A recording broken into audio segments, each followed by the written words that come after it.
I'm Aaron Feldman, Investigations Officer with WorkSafeBC. Inside the pipeline of a concrete pumper, air can get trapped and compressed to hundreds of pounds per square inch of pressure. The release of this air can cause the hose to suddenly whip. Here, that cost one worker his life.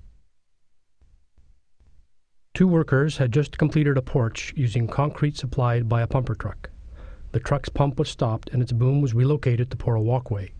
One of the workers held the end hose over the concrete forms. The concrete pump operator restarted the pump. He saw that the concrete wasn't flowing. Realizing there must be a blockage, he immediately hit the emergency stop button. The blockage suddenly cleared. Concrete and air burst out, whipping the hose. The worker's heel caught on a piece of formwork. He then fell and struck his head on a 2x10. The worker did not survive his injuries.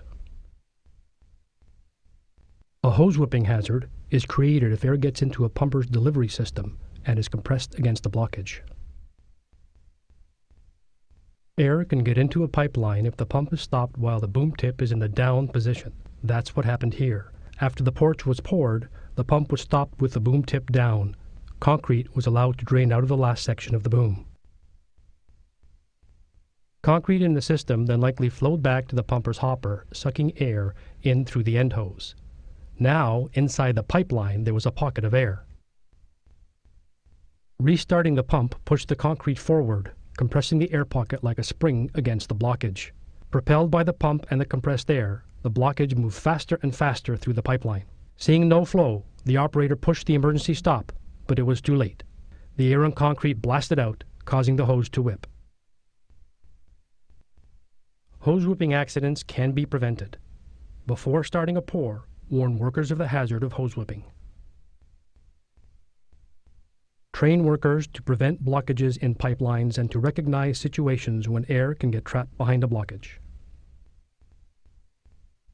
To minimize whipping, end hoses should be no longer than allowed by the manufacturer. A coupling should not be on the discharge end. The hose on this pumper was 20 feet long, 8 feet longer than allowed, and it had a coupling on the end. Hose whipping is a serious hazard. If you restart a pump after the boom tip has been down, ensure that workers stay clear of the end hose until the concrete is flowing smoothly.